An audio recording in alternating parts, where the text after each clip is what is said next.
Hello guys, paling sama gue Vero di segmen kali ini, segmen berita Arsenal atau opini Arsenal yang terjadi sepekan ini, yang ini tepatnya di pekan ke-4 September 2023 ya. Dan mulai dari yang cukup menyedihkan, ya bukan mengkhawatirkan lebih tepatnya, sampai akhirnya yang cukup mengherankan. Kenapa Arsenal masih mengincar gebetan lama? Siapa yang kita namanya? Langsung kita bahas.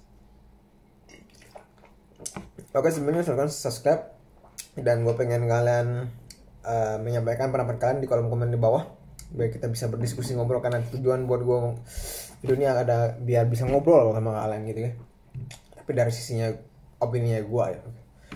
Oke, dari awal, dari yang sedih-sedih dulu deh. Seperti di awal gue sempat bilang tadi kan ada berita yang mengkhawatirkan, yakni berita tersebut adalah, lebih tepatnya lebih ke bukan berita lah, semacam ya oke lah, berita komentarnya pemain Arsenal, mantan pemain Arsenal, yakni Michael Sylvester. Gue bukan fans Arsenal di eranya beliau, tapi beliau berkata kalau Saka itu terlalu bermain banyak. Yups, gue setuju banget, bermain banyak, bahkan dia kan mendapatkan memecahkan rekor 83 starter tanpa tergantikan, hampir 2 musim full penuh di IPL, tapi lewat sedikit lah kesannya. Mengalahkan rekornya siapa gitu, gue lupa, Graham Bentham atau siapa gitu, gue lupa, di Arsenal. Jelas keren banget, tapi mungkin belum mengalahkan rekor di Inggris ya, secara keseluruhan maupun Eropa, secara keseluruhan maupun internasional mungkin, I don't know kalau misalkan ada. Tapi yang jelas bagaimana dia terus main itu menunjukkan bahwa Arteta terlalu tergantungan sama beliau, dan buat gue itulah kenapa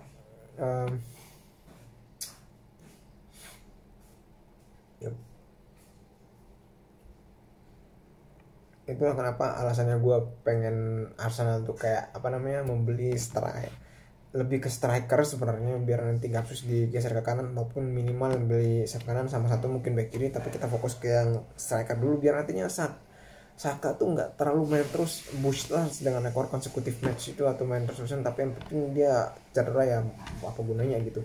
Emang sejauh 2 musim terakhir, tepatnya di 21-22, 22-23, dia tuh satu jadi pemain pilarnya Arsenal, tapi ketika hampir cedera begini, ini yang gue takutin sebenarnya, baik dari mental maupun kalahan mental maupun kalahan fisik seperti ini. Itu sih pendapat gue mengenai komentar Sylvester ya. Kemudian kita mulai masuk ke hal-hal yang menyenangkan dulu lah, mulai dari rekor 7 kali IPL unbeatennya Arsenal yang 2007. Ya buat gue nggak ada gunanya sih lo punya rekor beginian, tapi 4 tahun apa, tetapi akhirnya di nggak mendominasi Liga Primer maupun nggak juara, ya sama aja bohong lah. Kemudian ada soal komentarnya Arteta soal kayak Havertz yang jadi penalti, dan ini buat gue satu sepanjang karir gue, karir gue ngefans sama Arsenal sejak SMP kelas 2, berarti sekitar 2013 lah ya.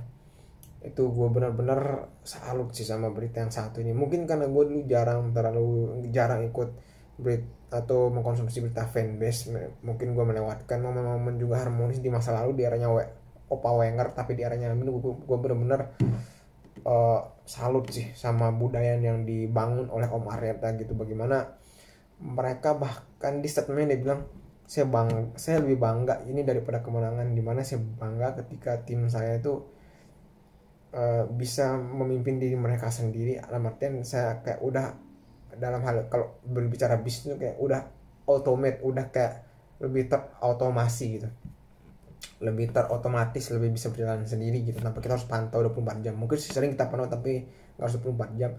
Dan uniknya adalah sang kapten pertama yang gue sorot ya, Odegaard, itu bagaimana dia kayak membujuk lah si Gabriel maupun Saka untuk gak mengambil penalti, walaupun sebenarnya mereka pengen cetak penalti, tapi yang lebih ngasih ke Havertz yang untuk mencetak gol pertamanya, walaupun itu mungkin dari titik penalti, tapi setidaknya bisa membangkitkan kepercayaan dirinya, apalagi jadi tengah didukung oleh tim-tim dan manajer gitu, sesuatu mungkin yang tidak dapatkan di Chelsea ya, terkait kondisi ruang gantinya gitu. Kekeluargaan seperti ini, gue sekali lagi berharap kalaupun nanti Arsenal bakal berpisah sama Arteta, gue salah satu mungkin fans yang sangat berterima kasih murni di aspek di luar lapangannya lah, seperti manajemen di luar lapangannya, dan bagaimana dia membangun budaya culture Arsenal sama Edu gitu. Tapi ketika Tapi terkait in game manajemennya gue kadang masih agak error gitu, yang overthinkingnya reda gitu. Oke lah, kita fokus lagi. Kemudian kita pengen bahas masih ada dalam segmen subsegmen, kasarnya subsegmen dari video ini yang masih ada dalam bercerita yang menyenangkan, yakni akhirnya Watt akan extended kontrak ya nih bos. Ya ini salah satu pemain termahal di eranya Arteta ya, selain Havertz sama Declan Rice. Ya dia pemain ketiga termahal lah di eranya Arteta ya, kita ngomongin era Arteta sejak 2020 awal ya, sekitar 2019 dari 2020 lah, atau 2020 2021 yang paling mahal lah. Baru mungkin di bawahnya itu si Partey lah, atasnya itu ya mereka Havertz sama Rice. Extend kontrak buat gue seneng nih. Ini orang satu performanya yang cukup konsisten di kapasitasnya. Gue ngeliat kapasitas Ben White ini lebih ke lumayan sama kayak gue, tapi itu stick konsisten di levelnya dia gitu. Bukan yang wow banget, tapi bukan yang rendah banget, mediocre aja, tapi kayak lumayan, tapi tetap konsisten di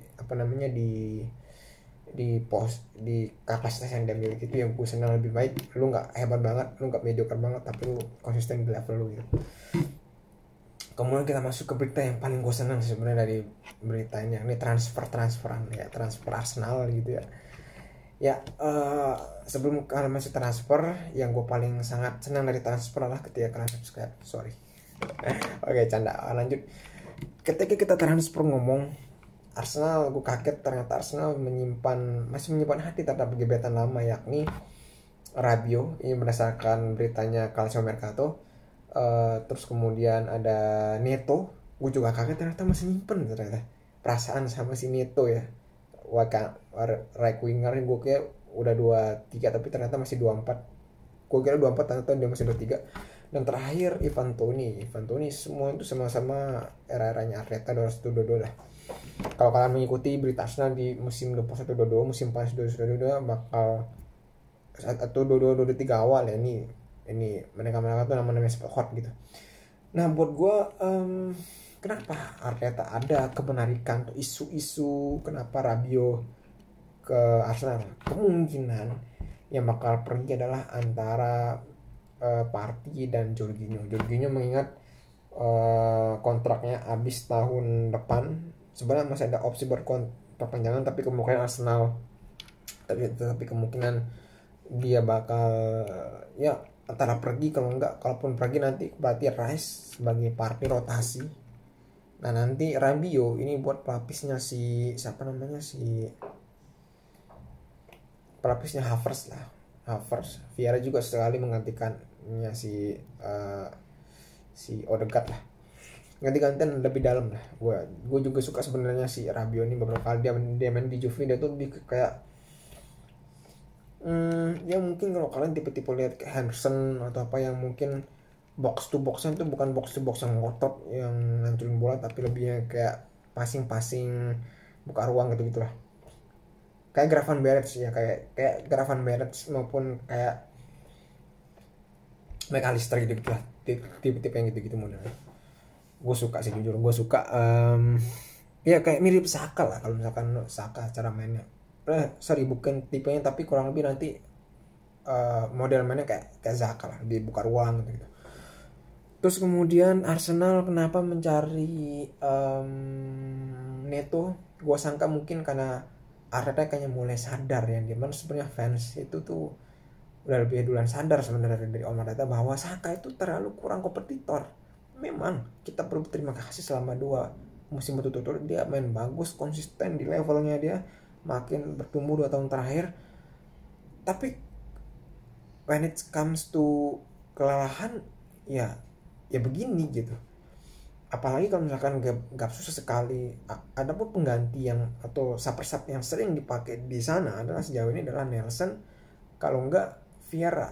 Tapi nyatanya di musim lalu, di musim ini ya 7 match terakhir atau 2+2 match Carabao Cup atau Champion, lebih sering Vieira di posisinya kanan gantikan dia. Tahu sendiri Vieira tuh lebih tipe gelandang, bukan tipe sayap murni. Nah buat gue beruntung sekali kalau misalkan Neto masuk. Walaupun sebenarnya gue nggak terlalu suka kalau disuruh pilih Neto, mending gue pilih mungkin si pemain sayapnya kanannya Milan itu yang dari Belgia itu. Kalaupun pemainnya West Ham gitu, terus Pedro Gonçalves yang sempat dirumorkan ke Arsenal. Ya tiga tuh lebih ngotot tapi juga insting gol maupun insting passingnya tuh kuat gitu. Kalau Neto ini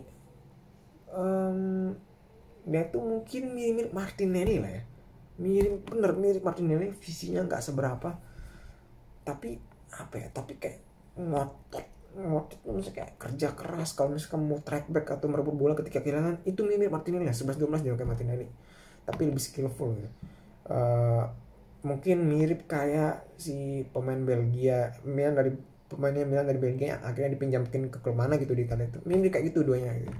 Tapi kalau misalkan kalau misalkan dia Arsenal, gue suka karena at least di kanan ada opsi yang lebih keras ngotot sini itu, versi lebih teknikalnya Saka, walaupun sebenarnya Saka juga mau bertahan tapi lebih kurang sengototnya Neto. Di kiri ada Trossard dan Martinelli yang lebih ngotot, atau mungkin ISR lah kalau misalkan di kiri itu selain Trossard gitu ya, ada opsi lah. Apalagi dia bisa bermain di kiri kanan kayak si Nelson ya, jadi kayak bagus lah, tapi mungkin lebih ke saper-saper lah, bukan yang kayak inti gitu.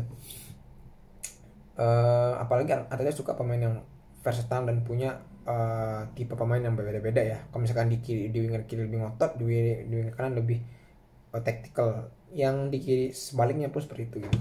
Oke, langsung kita fokus ke Toni. Mungkin ini terakhir ya. Ini sebenarnya berita. Oh ya, ada juga sebenarnya berita dari Kevin Campbell soal Osimhen, tapi sejauh ini Arsenal nggak ada ketertarikan sama sekali sama Osimhen, lebih ke murni tentang komentator yang menghubungkannya dengan Osimhen. Tapi Arsenal sejauh ini nggak pernah gue lihat rumor dia tertarik sama Osimhen ya. Sejauh ini, makanya nggak terlalu gue bahas. Tapi segera pengen gue beritahukan aja. Kita fokus ke Ivan Toney yang ada rumornya di Arsenal. Wah, Ivan Toney, jawabannya kenapa nggak Osimhen, kenapa nggak siapa namanya itu si Vlahovic, yang menurut gue dua striker yang menurut gue layak Arsenal, lebih ke karena insting golnya ya, bukan karena kerja kerasnya, mobilitasnya, kecilnya, pendeknya, enggak, lebih ke instingnya. Buat gue kenapa Ivan Toney, mungkin kalian kalau search di YouTube dari channelnya mana itu gue lupa, Pythagoras Analysis kalau nggak salah, pokoknya dia lebih ke ngebahas tentang tactical seorang pemain. Itu videonya berdasarkan performanya Ivan Toney di musim Arsenal ketika nggak berhasil masuk gara-gara kalah sama Tottenham di musim 21-22 lah. Berdasarkan performanya gitu, maupun juga pas gue juga lihat beberapa kali lihat Ivan Toney is one of the best striker in 5 top leagues dalam hal long pass dalam artian lebih ke long pass. Dia kayak lebih sebenarnya kayak lebih perannya tuh lebih mirip kayak Firmino ngerebut bola, link up antar pemain tengah dan tapi nanti dia ngasih long passer ke pemain, sesuatu skill yang sebenarnya jarang banget dimiliki seorang striker, karena striker itu kan agak kurang soal passing ya wajar lah, tapi dia bagus soal insting dan duel udara. Tapi kemungkinan kalau misalkan Ivan Toney masuk ke Arsenal nanti mainnya tuh 11-12 kayak Gabriel Jesus yang sekarang, tapi mungkin lebih kuat dari segi bola udara dan ngasih long pass. Kalau Gabriel Gapsus tuh ya, itu lebih kuat dari segi ngepressing ya. Dua-duanya sama Gabriel tuh sama-sama kuat ngepressing, tapi mungkin Gabriel itu lebih mengandalkan skillnya sama passing one-to-one-nya ketika pengen link up dengan pemain lain.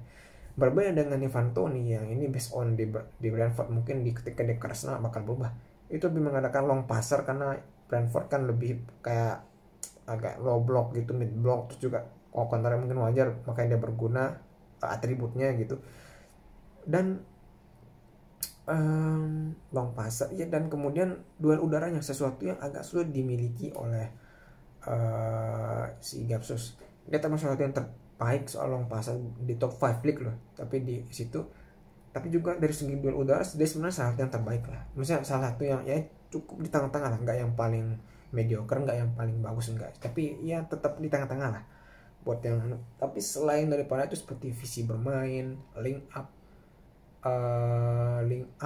visi bermain berarti maksudnya ketika dia bermain di ruang sempit, terus link up, skill dribble itu ya sorry itu sih di bawah rata-rata lah, dalam artian bukan yang baik lah. Tapi ya kalau misalkan dia masuk, gue happy dengan catatan Eden Nketiah di out. Karena kalau lu pilih, lu suruh pilih Nketiah itu yang mending gue pilih Toni. Tapi kalau lu suruh pilih gue Toni atau Szymanowicz, mending gue pilih keduanya anjing. Tapi kalau misalkan Arsenal dia masuk, dia bakal memberikan warna baru ke Arsenal, bukan cuma Eden Nketiah yang beban ini membingungkan ya. Kuat bola udara nggak terlalu, skill nggak terlalu, nge-press juga masih kalah dari segi dari Gapsus, visi bermain juga masih lebih bagus Gapsus. Ya baru nggak terlalu banyak nilai jualnya selain semangatnya sih kalau si Nketiah itu ya, mending Ivan Toney. Oke, sekian dulu dari gue, kalian cukup panjang ini, sorry banget waktu kalian, and see you in the next video guys.